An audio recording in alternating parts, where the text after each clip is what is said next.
22 February 2024 scout चळवळीचे जनक ज्यांनी संपूर्ण भारतामध्ये मोठ्या प्रमाणामध्ये स्काउट आणि गाईडची चळवळ ही निर्माण करण्याचं काम केलं असे स्काउटचे जनक लॉर्ड बेडन पॉवेल यांचा आज जन्मदिवस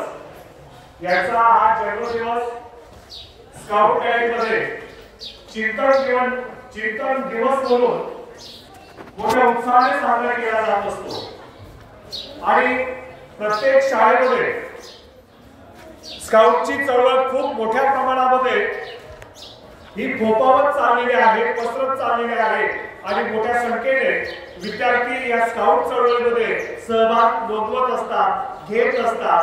कारण या स्काउट गाईडच्या माध्यमातून एक आपल्यामध्ये एक चांगल्या प्रकारचं वर्तन निर्माण होण्यासाठी आपल्याला स्काउट गाईडची खरी गरज असते. आणि म्हणून आपण आपल्याकडे जी काही शिक्षण पद्धत आहे त्या शिक्षण पद्धतीमध्ये जर विचार केला तर पहिलीपासून ते पाचवीच्या वर्गापर्यंत मुलांसाठी क असतो आणि मुलींसाठी बुलबुल असते. पहिलीपासून ते पाचवी पर्यंतचे मुली जे असतात मुलांसाठी क आणि मुलींसाठी बुलबुल. त्यानंतर 6वी ते 10वी पर्यंत जे वर्ग असतात त्यामध्ये जे विद्यार्थी असतात त्या विद्यार्थ्यांना स्काउट म्हटलं जातं, स्काउट असं म्हटलं जात असतं आणि मुलींना गाईड असं म्हटलं जात असतं.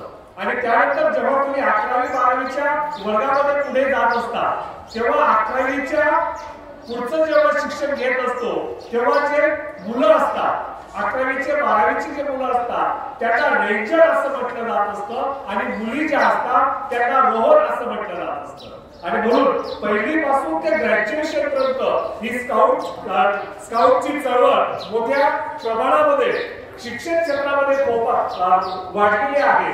आणि त्याच उद्देशाने आपण स्काउट गाईडचा जो काही इतिहास आहे त्या इतिहासाकडे जर आपण गेलो तर लक्षात येईल की लॉर्ड बेडन पॉवेल यांचा जन्म लंडनमध्ये 22 फेब्रुवारी 1857 साली त्याचा जन्म झाला. आणि त्यांचे वडील जे होते ते लष्करी कुटुंबामध्ये होते आणि त्यामुळे त्यांच्यावरती चांगल्या प्रकारचे संस्कार त्यांच्यावरती झालेले होते. आणि त्यामुळे की स्काउट काय असतं याचा जर थोडासा विचार केला तर स्काउट हा विद्यार्थ्यांना एक दिशा देण्याचं काम करतो आणि त्यांना प्रेरणा देण्याचं काम करत असतं.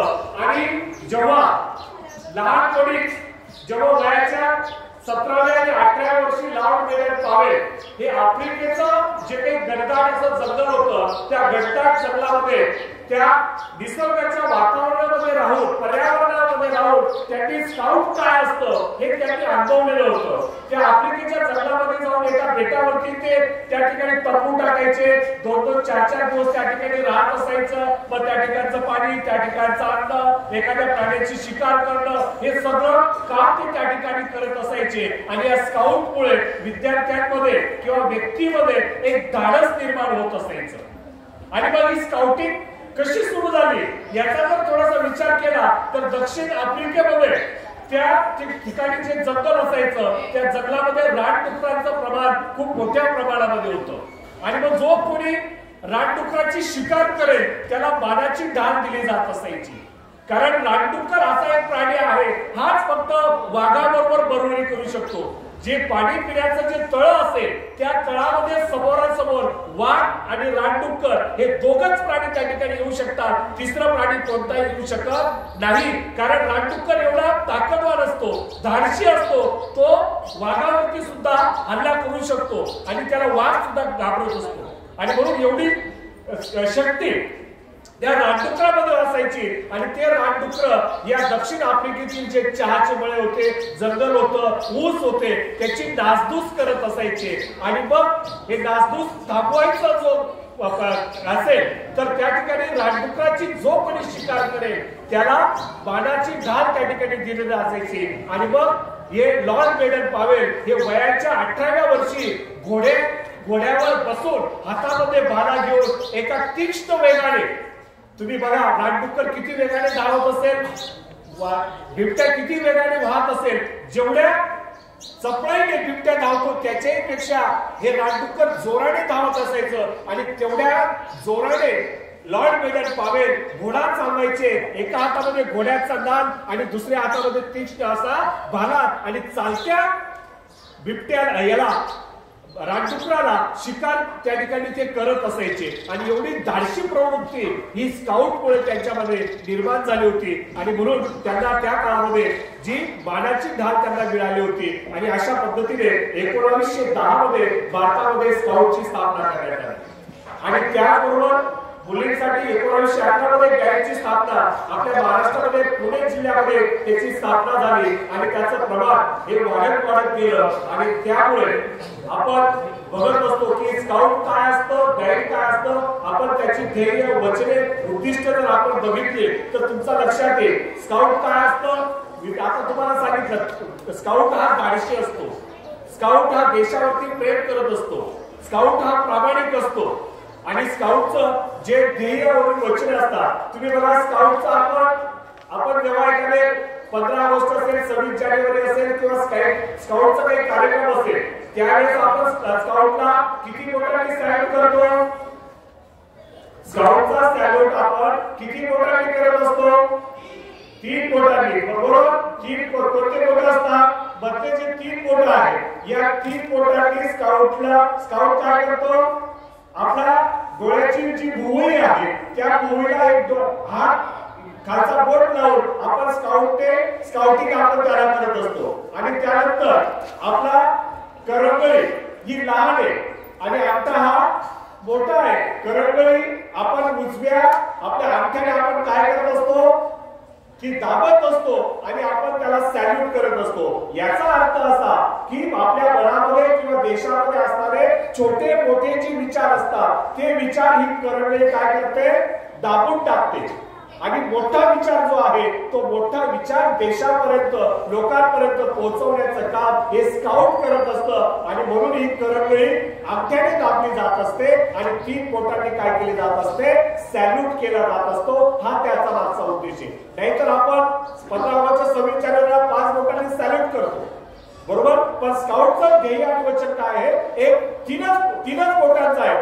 स्काउट हा प्रामाणिक आहे, स्काउट हा धाडसी आहे आणि स्काउट हा इतरांना मदत करतो. ही त्याचं काय आहे, उद्दिष्ट आहे. आणि म्हणूनच स्काउटच्या याच्यामध्ये सॅल्यूट मध्ये 3 बोटांचा वापर, 3 उद्दिष्ट त्यामध्ये दिलेले आहे हे आपण लक्षात घ्यायचे.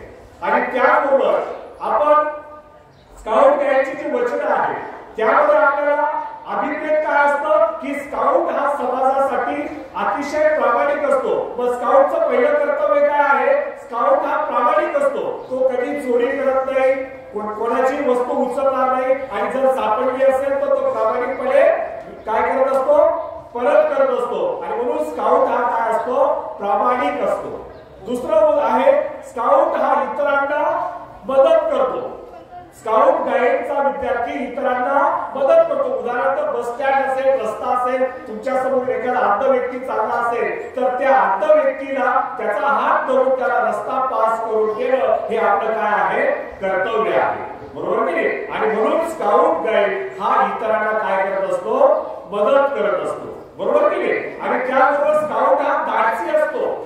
म्हणजे तुम्हाला स्काउटचं उदाहरण दिलं बेरल पावलांचं की म्हणून आपण असे धाडशी उपक्रम स्काउट गाईडचे जे असतात, जिथे कॅम्प होत असतात त्या कॅम्प मध्ये विद्यार्थ्यांना जे 600 उपक्रम असतात त्या 600 उपक्रमांमध्ये त्यांना भाग घ्यायला लावलं जात असतं. मग त्या टायरवरती चढणं असेल, दोरवरती चढणं असेल, झाडावरती चढणं असेल, लांब उड्या असतील, अशा वेगवेगळ्या 600 वृत्तींमध्ये विद्यार्थ्यांचा सहभाग त्या ठिकाणी नोंदवला जात असतो. आणि त्यामध्ये विद्यार्थी एक धाडस त्या विद्यार्थ्यांमध्ये निर्माण होत असतं. आणि म्हणून रात्रीचे 10 वाजता जे काही कार्यक्रम ज्याचं तुमचं स्काउटचा कॅम्प असेल, जांभुरीचा कॅम्प असेल, जिल्ह्याचा कॅम्प असेल त्या ठिकाणी 10 वाजता शेकोटी पेटवली जात असते. आणि त्या शेकोटीमधून वेगवेगळ्या प्रकारचे उपक्रम हे त्या ठिकाणी घेतले जात असतात की विद्यार्थ्यांमध्ये रात्रीची जी भीती असते ती भीती नाहीशी व्हावी या दृष्टिकोनातून रात्रीचा शेकोटीचा कार्यक्रम सुद्धा आज स्काउट गाईडच्या माध्यमातून या ठिकाणी घेतला जात असतो. आणि अशा या स्काउट दिनानिमित्ताने आज आपल्या विद्यालयातील स्काउटर श्री ठाकरे सर आणि गायडर श्री सावळेकर यांनी अतिशय छान असा उपक्रम या ठिकाणी बरोबर आणला. त्याबद्दल मी विद्यालयाच्या वतीने त्यांना शुभेच्छा देतो आणि माझे बरोबर